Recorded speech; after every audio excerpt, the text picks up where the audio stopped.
Hello दोस्तों, think once channel में आपका स्वागत है। और आज गौरव गाथा में हम बात करने वाले हैं शौर्य, स्वाभिमान और बलिदान की कहानी। साथ ही हम बात करेंगे अकबर के 9 रत्नों में से एक बीरबल दिल्ली दरबार में आने से पहले किसके पुरोहित थे, बाज बहादुर शाह आसफ खां को कैसे मुंह की खानी पड़ी और अकबर महान के किसने पसीने छुड़ाए। ये गौरव गाथा है महारानी दुर्गावती की। यह गौरव गाथा भारत के गौरवशाली इतिहास को दर्शाने के लिए है, जिन्होंने भारत के गौरव व सम्मान की सदा रक्षा की है और उनमें महारानी दुर्गावती का नाम सदैव आदर से लिया जाएगा। तो आइए जानते हैं महारानी दुर्गावती के बारे में। दुर्गावती का जन्म 5 अक्टूबर 1524 ईस्वी में दुर्गाष्टमी के दिन हुआ था, इसीलिए इनका नाम दुर्गावती रखा गया। कलिंजर के राजा कीर्तिवर्मन द्वितीय चंदेल के यहाँ इनका जन्म हुआ और यह उनकी इकलौती संतान थी। 10 वर्ष की उम्र में मदमस्त हाथी की सैर करने की जिद की। महावत ने समझाया तो कहा, जिसे चुन लिया उसे चुन लिया। दुर्गावती के बैठते ही हाथी शांत हो गया, जैसे उनके बैठने की प्रतीक्षा कर रहा हो। दुर्गावती के बचपन के ऐसे कई शौर्य अध्याय हैं जिनको सुनकर महाराज कीर्तिवर्मन बोले, एक दिन दुर्गावती माँ दुर्गा की तरह पूजी जाएगी। इनके हर कार्य साहस से भरे होते हैं और पूरे होते हैं। दुर्गावती की शिक्षा घर में ही आरंभ हुई। भाषा, राजनीति, संस्कृत, अन्य उपयोगी शिक्षा के साथ शौर्य, पराक्रम, घुड़सवारी, तीरंदाजी, तैराकी का प्रशिक्षण दुर्गावती को मिला। वह 13 वर्ष की उम्र में वाल्मीकि रामायण पढ़ने लगी। तीरंदाजी, तलवारबाजी में निपुण थी। घुड़सवारी करते हुए मुंह में बागडोर लेकर दोनों हाथों से तलवार चलाने का उन्हें अभ्यास था। वह शिकार पर जाती, बाघ का, सिंह का शिकार कर लेती। जब तक उनका शिकार न कर लेती, पानी भी नहीं पीती। दुर्गावती को बंदूक चलाने का बहुत शौक। समय के साथ वह तेजस्वी, हष्ट-पुष्ट विचारों से परिपूर्ण हुई। दुर्गावती जब विवाह के योग्य हुई, तब पिता को विवाह की चिंता सताने लगी था, परंतु समकक्ष क्षत्रियों में क्षत्रिय तेज समाप्त हो जाने के और कई क्षत्रिय राजाओं के मुगलों के अधीन हो जाने के कारण दुर्गा देवी ने सभी रिश्तों नामंजूर कर दिया। रानी दुर्गावती गड़ा के राजा दलपति शाह के शौर्य पर मोहित थी और उन्हें मन ही मन चाहती थी। दलपति शाह को गड़ा के राजा संग्राम सिंह ने गोद लिया था। वह थे तो क्षत्रिय, परंतु सजातीय क्षत्रिय न होने के कारण उनके विवाह में अड़चन थी। समाज में कुल, गोत्र आदि पर अन्य राजाओं के आक्रोश और आलोचना से डरते हुए उन्होंने दलपति शाह को सेना सहित कलिंजर आने और दुर्गावती को ले जाने की बात कही और स्वयं महोबा चले गए। गड़ा आकर दुर्गावती का विवाह वैदिक विधि से दलपति शाह के साथ हुआ। दुर्गावती एक साहसी, दयालु, परोपकारी, प्रजा पालक महारानी थी। गड़ा की प्रजा को उन्होंने वही प्रेम दिया जो वो कलिंजर की प्रजा को देती थी। दलपति शाह और रानी दुर्गावती सुख, आनंद और ईश्वर की आराधना करते हुए प्रजा का पालन सुख पूर्वक कर रहे थे। 3 वर्ष के बाद उन्होंने एक तेजस्वी पुत्र को जन्म दिया, जिसका नाम वीर नारायण रखा। इधर कलिंजर राज्य के सेनापति सुमेर सिंह की कलिंजर राज्य व दुर्गावती पर कुदृष्टि थी, परंतु वह कुछ न कर सका। हाथ से राज्य को जाता देख उसने शेर शाह से संधि कर ली और शेर शाह ने कलिंजर पर आक्रमण कर दिया। गड़ा ने कलिंजर की सहायता करने की कोशिश की, परंतु कीर्तिवर्मन देव को हार का सामना करना पड़ा और उनको प्राण दंड दिया गया। कलिंजर पर कब्जा कर सुमेर सिंह को रेतीगढ़ भगा दिया। पिता की मृत्यु से दुर्गा देवी विचलित थी। उनकी आत्मा की शांति के लिए उन्होंने पिंडदान किया। समय के साथ दलपति शाह का स्वास्थ्य खराब होने लगा और निरंतर खराब होता ही गया और उनकी मृत्यु हो गई। मृत्यु से पूर्व उन्होंने दुर्गावती से वचन लिया कि उनकी मृत्यु के पश्चात वह सती न होकर उनके पुत्र और प्रजा की रक्षा करेंगी। पति की आज्ञा शिरोधार्य कर उन्होंने अपने पुत्र वीर नारायण को सिंहासन पर बिठाकर स्वयं संरक्षिका के तौर पर प्रजा का अपने पुत्र के समान पालन किया। पूरा ध्यान प्रजा पर देने लगी। इसी बीच पुत्र की शिक्षा पर ध्यान दिया। क्षत्रिय शिक्षा रानी स्वयं देखती थी। गड़ा राज्य की प्रतिष्ठा चारों ओर फैल गई। गड़ा मंडला सबल राज्य बन गया। उत्तर में बघेलखंड, दक्षिण में बराज, पश्चिम में रायसेन और पूर्व में रायगढ़, उत्तर पश्चिम में बुंदेलखंड और उत्तर पूर्व में सुरगुजा, बीच में गढ़ मंडला का श्रेष्ठ राज्य था, जिसे रानी ने अपने कौशल, सूझबूझ, राज्य संचालन की दृढ़ता, निरंतर निर्माण कार्य, मजबूत शिक्षा व्यवस्था, निरंतर सैन्य विकास से सींचा था। गड़ा के किसान भी सैनिक थे। सभी को मातृभूमि से अगाध प्रेम था। उनके लिए देश सर्वोपरि था, संस्कृति ही श्रेष्ठ थी। हम सदा आजाद रहने वाले प्राणी हैं, इस भाव से उन्होंने अपने राज्य का विस्तार किया। रानी के पास अश्वरोहियों की तथा हाथियों की सेना थी। रामचेरी उनकी प्रिय सखी थी।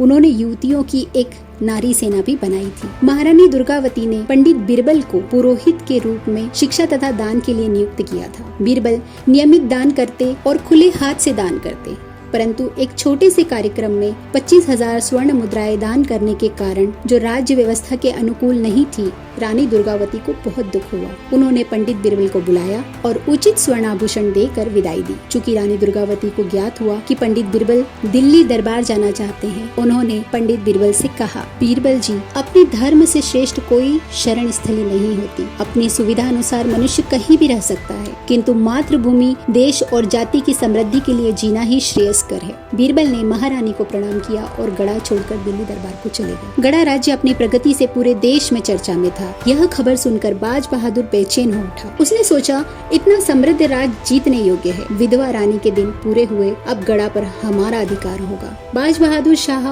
और उसके लड़ाकू चाचा फतेह खान ने गड़ा पर हमला कर दिया। दोनों ओर से युद्ध प्रारंभ हो गया। गड़ा की सेना में गौंड, लोधी, मुसलमान, राजपूत भी थे और सभी पराक्रमी थे। गड़ा का रास्ता 2 पहाड़ियों के बीच से होकर जाता था। महारानी ने योजना बनाई कि बाज बहादुर शाह की सेना को इन दोनों पहाड़ियों के बीच में रोका जाएगा और उनके साथ यही युद्ध किया जाएगा। ऐसा ही हुआ। बाज बहादुर की सेना को घेर कर घमासान युद्ध हुआ। रानी ने फतेह खां की गर्दन उड़ा दी। यह दृश्य देखकर बाज बहादुर भाग खड़ा हुआ। बाज बहादुर रानी दुर्गावती से हारकर फिर से सेना इकट्ठी करने लगा। उसने कई बार गड़ा पर आक्रमण किया, पर हर बार विफल रहा। इसी बीच अकबर को बाबा गोप, जो कि साधु के रूप में एक जासूस था, रानी दुर्गावती और गड़ा साम्राज्य के विषय में जानकारी देता रहा। अकबर ने जब गड़ा साम्राज्य के बारे में सुना, रानी दुर्गावती के बारे में जाना, तो उसके मन में लालसा हुई कि गड़ा राज्य को जीता जाए, परंतु अकारण युद्ध नहीं किया जा सकता था। इसीलिए उसने रानी को संदेश भिजवाया कि उसका सफेद हाथी सरमन और वजीर आधार सिंह दिल्ली दरबार को सौंप दिया जाए, अन्यथा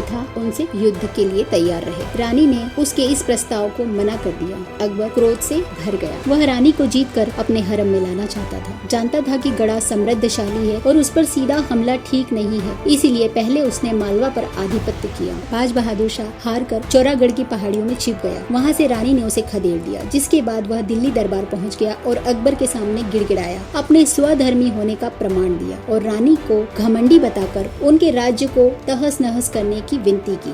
मैं तो गुलाम हूँ, गुलाम रहूंगा, लेकिन रानी का सर दिल्ली दरबार के सामने झुकना चाहिए। अकबर ने कहा, ऐसा ही होगा। उसने मालवा जीतने के बाद बांधवगढ़ के साथ मिलकर गड़ा पर आक्रमण करने की योजना बनाई। अकबर बादशाह था, भविष्य पर उसकी नजर थी। हिंदू धर्म के अध्ययन और धर्म की गहरी नींव से उसे घबराहट हुई। हिंदू धर्म में गुरु को ईश्वर के समान माना जाता है। वह चाहता था कि उसे देखकर प्रजा का सिर श्रद्धा से झुक जाए, पर यह शायद तभी संभव था अगर वह हिंदू धर्म अपना लेता, परंतु उसकी सत्ता के सिद्धांत में ही इस्लामीकरण था। हिंदुओं के देश में शासन करने के लिए कुछ तो करना होगा, इसलिए उसने हिंदू तीर्थ यात्रियों पर से कर वसूली हटा दी। इसी बीच भ्रमण करते हुए अकबर के एक सूबे के सूबेदार, जिसने पन्ना क्षेत्र की रियासतों को जीता, आसफ खां से गड़ा की स्थिति का पता लगाया। गढ़ों की गढ़ी है, चौरागढ़, सिंगौरगढ़, चंद्रगढ़ प्रमुख हैं और गढ़ इसकी राजधानी। 25 कोस के इर्द गिर्द सभी गढ़ हैं। पहाड़ी पर किले स्थित है। महारानी गढ़ में रहती है, सभी गढ़ों में आती जाती है। बहुत खूबसूरत है, पर धर्म पर चलने वाली है। सुरंगों का जाल बिछा है, फौज की गिनती नहीं है, घोड़े, हाथी, पैदल सभी हैं। दोनों ऐसी चर्चा करते रहे और दोनों की नजरें रानी और गढ़ को जीतने पर थी। अकबर ने आसफ खां के माध्यम से एक संदेश रानी को भिजवाया, जिसमें थैले में एक सोने का पिंजरा था। उसमें एक पत्र था और संदेश में लिखा था, रानी दुर्गावती, आप एक औरत हैं। औरत क्या चीज है जो राज करे? वीर नारायण बच्चा है, नाम का राजा है, उसके नाम पर राज चलाना बंद करो। आप तो चिड़िया हो और चिड़िया पिंजरे में सुरक्षित रहती है।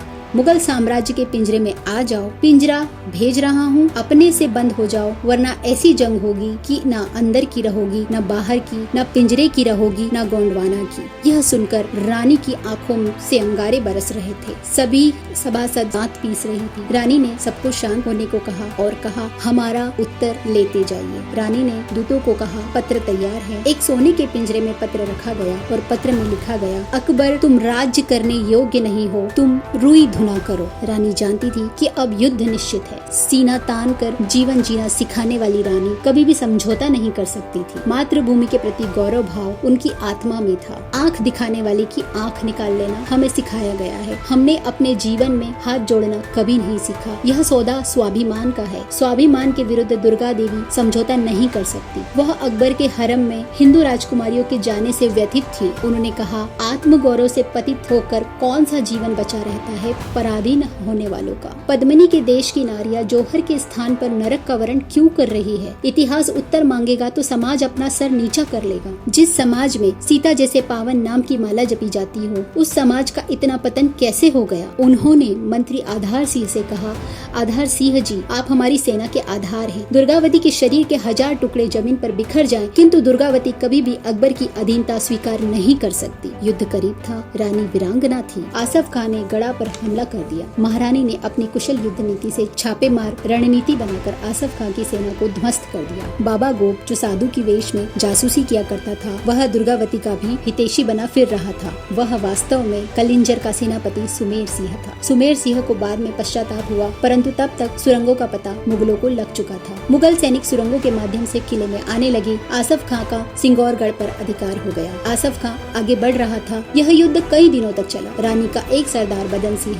जिसके नेतृत्व में रानी की एक वाहिनी सेना रहती थी, रानी से गद्दार हो गया। उसने आसफ खां को नरई नाले के पास रानी को रोकने की योजना बनाने को कहा। युद्ध के समय बांध फोड़ दिया जाए और नरई नाले में बाढ़ आ जाए, ताकि रानी पहाड़ी पर चढ़कर युद्ध न कर पाए, ताकि रानी पहाड़ी पर चढ़कर भी युद्ध करना चाहे तो ना कर पाए। मैदानी इलाकों से ज्यादा पहाड़ी इलाकों से युद्ध करना श्रेयस्कर था, लेकिन मुगल सेना उन्हें मैदानी इलाकों में लाना चाहती थी। वीर नारायण द्वारा मुगल सेना को खदेड़ते हुए वह युद्ध में घायल हो गए, तो रानी ने अपने विश्वसनीय सह सेनापति जोध कायस्थ को मियां भिकारी रूमी के साथ वीर नारायण के पास भेज दिया। मुगलों की सेना हजारों में थी। रानी के पास मात्र 300 सैनिक बचे थे। रानी साहस का पुतला थी। उन्होंने तीरों से मुगल सैनिकों को लगातार छिन्न भिन्न किया। नरई नाले में पानी का वेग बढ़ रहा था। नाला पार करना और पहाड़ी पर जाना संभव नहीं था। इसी बीच एक तीर रानी की भुजा में, दूसरा तीर उनकी आंख में और एक तीर उनकी गर्दन में आकर लगा, जिसने उनकी गर्दन की नस को भेद दिया।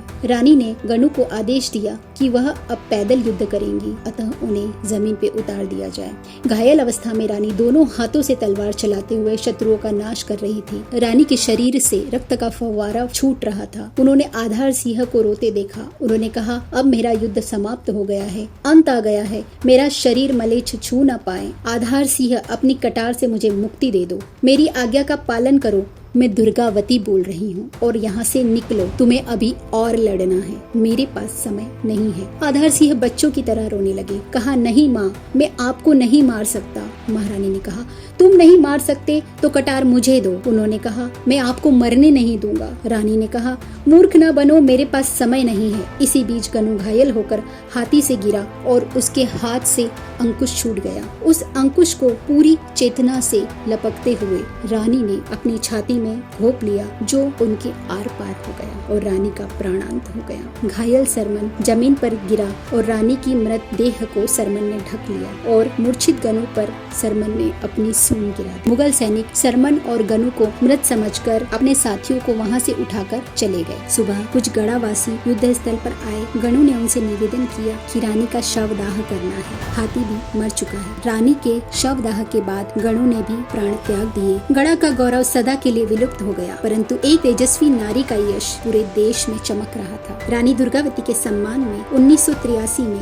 जबलपुर विश्वविद्यालय का नाम बदलकर रानी दुर्गावती विश्वविद्यालय कर दिया गया। भारत सरकार ने 24 जून 1988 को रानी दुर्गावती के बलिदान दिवस पर एक डाक टिकट जारी किया। जबलपुर संग्रहालय भी रानी दुर्गावती के नाम पर रखते हुए कई जिलों में रानी दुर्गावती की प्रतिमाएं लगवाई। रानी का यह बलिदान तथा स्वाभिमान जनता सदा पूजती रहेगी। देश की भावी पीढ़ियों को यह बलिदान की गाथा सदा प्रेरणा देती रहेगी और देश की माटी रानी के स्वाभिमान में अंतःकरण भिगोती रहेगी। महारानी दुर्गावती के शौर्य साहस की गाथा पढ़कर और आपको सुनाकर मैं खुद विस्मृत हूँ और गौरव से अभिभूत हूँ। स्वयं को धन्य समझती हूँ। आपने इसे सुना, आपका बहुत आभार। अपने बच्चों को भी यह सुनाएं। Think once for better life, for better future, क्योंकि आपका आने वाला कल आपके आज पर निर्भर करता है और आज अपने बच्चों को क्या सिखाएंगे करेंगे यह आपको तय करना है। यदि वीडियो पसंद आए तो प्लीज इसे लाइक करें और जन जन तक यह गौरव गाथा पहुंचाएं। साथ ही चैनल को सब्सक्राइब करके बेल आइकॉन जरूर प्रेस करें। धन्यवाद।